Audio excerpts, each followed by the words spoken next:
Shem Shem Amit Shah हाय हाय ED को लुटेरा डकैती करके हमारा इंफॉर्मेशन ले रहा है।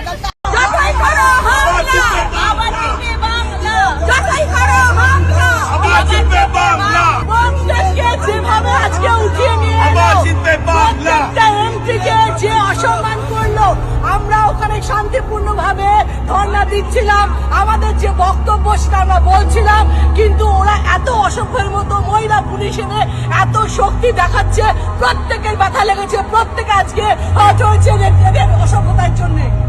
আমরা ওখানে চুপচাপ শান্তিপূর্ণ ভাবে, যেটা আমাদের লোকতান্ত্রিক অধিকার, আমরা ওখানে বসে কালকে রেডের প্রোটেস্ট করছিলাম। এরা দিল্লি পুলিশকে এনে আমাদের টেনে হিচড়ে কিভাবে বাসে করে অ্যারেস্ট করে নিয়ে যাচ্ছে। সারা বাংলার লোক, সারা ভারতবর্ষের লোক দেখুন, এদের বুকের পাটা নেই। আমি টিএমসি হলো বাঘের বাচ্চা, দেখে যান আপনারা বাংলার লোক।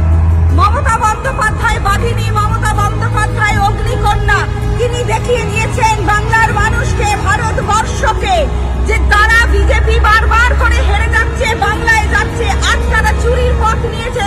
অমিত শাহর পুলিশ, অমিত শাহ আমাদেরকে যেভাবে অত্যাচার করেছে প্রতিটি মহিলা এমপিকে, পুরুষ এমপিকে, আমরা এর প্রতিবাদ করছি। বাংলায় এরা হেরে যাবে আবারও, বাংলার মানুষ দেখিয়ে দেবে মমতা বন্দ্যোপাধ্যায় আবারও। हम लोग शांतिपूर्ण धरना दे रहे थे।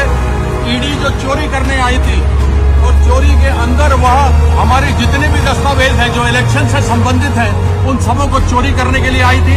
हम शांतिपूर्ण धरना दे रहे थे। ईडी ने, अमित शाह ने प्रयास किया चोरी करने का, और यही इसी को कहा जाता है उल्टा चोर कोतवाल को डांटे। और पुलिस ने शांतिपूर्ण धरने में हमारी जो लेडी, हमारी जो महिला सांसद थी, उनके साथ अभद्र व्यवहार किया, उनको जबरदस्ती उठाया गया। আমাদেরকে টেনে হিচড়ে গাড়িতে তোলা হয়েছে।